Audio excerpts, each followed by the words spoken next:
Uncle Shaukat, मैं इस बात को मानता हूँ कि शहजाद साहब फैसल सोनू के टीचर थे और गालिबन फैसल के साथ उनकी गहरी कल्बी वाबस्तगी भी रही है, मगर ये बात मेरी समझ से बालातर है कि वो आपको साथ लेकर मुझसे मिलने के लिए यहाँ चले आए। बेटा एक दफा तो मिल ले ना। कहाँ है वो? बेटा उसे मैं बुलाकर लाता हूँ।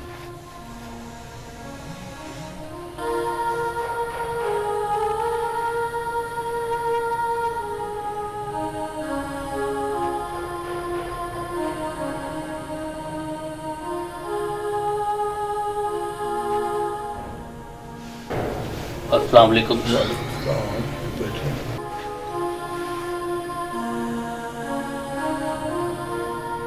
जी शहजाद साहब, कैसे आना हुआ आपका?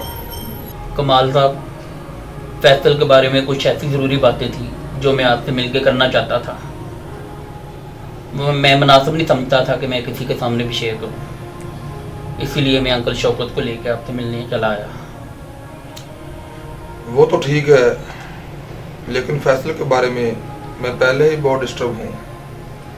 मुझे नहीं मालूम था कि फैसल की ज़ात से इस कदर लोग जुड़े हुए होंगे। क्या मतलब? क्या फैसल के बारे में किसी और ने भी आपसे रब्ता किया है? हाँ, उधर कब्रिस्तान में एक लड़का मुझे मिला था, फैसल की कब्र पर बैठकर रो रहा था। मैंने उससे पूछा कि बेटा तुम्हारा फैसल से क्या नाता है? तो वो कहने लगा कि अंकल ये मेरा भाई है, जबकि मुझे मालूम था कि फैसल अपने वालिदैन की इकलौती औलाद है। जब मैंने उसे ये बताया कि बेटा मैं फैसल को अच्छी तरह से जानता हूँ, ये मेरा खालाजाद भाई है, सिर्फ इतनी बात का कहना था कि वो लड़का इंतहाई गुस्से में उठ खड़ा हुआ और बरमला मुझे कहने लगा कि फैसल को आपने कत्ल किया है, फैसल ने आपकी वजह से खुदकुशी की है। माफ़ कीजिएगा, मैं उस लड़के की इस बात से इत्तेफाक करता हूँ। क्या मतलब? मतलब ये कि मेरे ख्याल में भी फैसल की मौत का सबब आप बने हैं। हर शख्स मुझे फैसल की मौत का मुर्दे इल्जाम ठहरा रहा है। आखिर किस जुर्म की सजा मिल रही है मुझे? मैं बताता हूँ, किसी का दिल तोड़ने की, किसी की मोहब्बत ठुकराने की। भाई कौन सी मोहब्बत जिसकी ना हमारा मजहब इजाजत देता है और ना मुआशरा? छोड़े इस माशरे को, क्या कुछ नहीं हो रहा है इस माशरे में। वही काम अगर कोई बड़ा आदमी करे तो एंजॉय, अगर छोटा करे तो गुनाह। शहजाद साहब, मुझे ना तो किसी के एंजॉय से कुछ गर्ज है और ना किसी के गुनाह से कुछ सरोकार।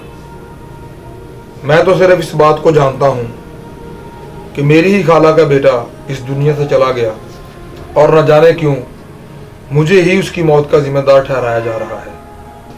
कमाल साहब, शायद आपको मेरे समझाने से समझ ना आए। तो फिर? बिलाल। बिलाल? ये कौन? ये भी स्टूडेंट है मेरा और फैसल के बहुत करीब था। मैं उसको अभी अंदर भेजता हूँ, आपको सारी बात समझ में आ जाएगी।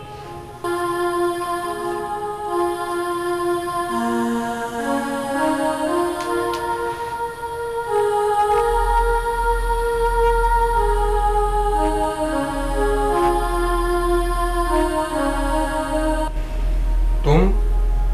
जी मैं बिलाल, फैसल का दोस्त। वो तो ठीक है बेटे, लेकिन आप मुझ पे क्यों इतना गुस्सा हो रहे हैं? वो इसलिए क्योंकि आपकी वजह से मेरा दोस्त इस दुनिया से चला गया है। बेटा आप अपनी बात की वजाहत करें। अंकल, फैसल सोनू आपसे बहुत प्यार करता था और उसने आपके बारे में एक एक बात मुझसे शेयर की थी। उसने मुझे बताया था कि वो आपके पास पेपर देने के लिए गया था और आप उसे बहुत अच्छे लगे थे। वो हर वक्त आपके ही बारे में बातें करता रहता था, बहुत चाहता था आपको। अंकल, आपने उसके साथ जुल्म किया है। क्या जुल्म किया है मैंने उसके साथ? आपने उसे अपने साथ मिलने से मना कर दिया था और वो आपकी जुदाई बर्दाश्त न कर सका। तो बेटा और मैं क्या करता? बदनामियों की एक ऐसी दास्तान रकम तराज हो जाती जिसका अंजाम सिर्फ और सिर्फ जिल्लत और रुसवाई होता। ये तो आपकी सोच है अंकल, वरना मोहब्बत कौन नहीं करता। मोहब्बत में फ़र्क होता है, और वैसे भी मैं सिरे से इस मोहब्बत को मोहब्बत मानता ही नहीं। आपके मानने या ना मानने से इस मोहब्बत का वजूद खत्म नहीं हो जाता। बेटा तुम्हें नहीं मालूम, इस मोहब्बत के लिए हमारे माशरे में कोई जगह नहीं। अंकल माफ कीजिएगा, इस मोहब्बत के लिए माशरे में नहीं, दिल में जगह का होना जरूरी है। चलता हूँ मैं, सर मेरा वेट कर रहे होंगे।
जी अंकल शौकत, आप किधर रह गए थे? बेटा मैं बाहर ही था, मेहमान चले गए। जी अंकल, वैसे अगर आप मेरी बात का बुरा ना माने तो मैं आपसे एक बात करूं। बेटे बात करो, जैसा मेरा फैसल बेटा है आप भी मेरे बेटे हैं। अंकल, ये लोग जिनका फैसल से किसी ना किसी हवाले से कोई ताल्लुक रहा है, आप इनको मेरे पास लेके मत आया करें। बेटा मैं इसको कभी ना लाता, इन्होंने जिद की थी।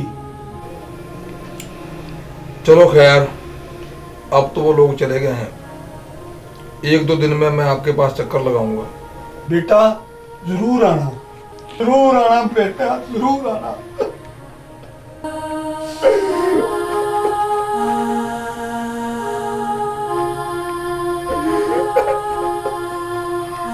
ओ फैसल बेटे किधर चले गया? ओ तू छोड़ के चले गया।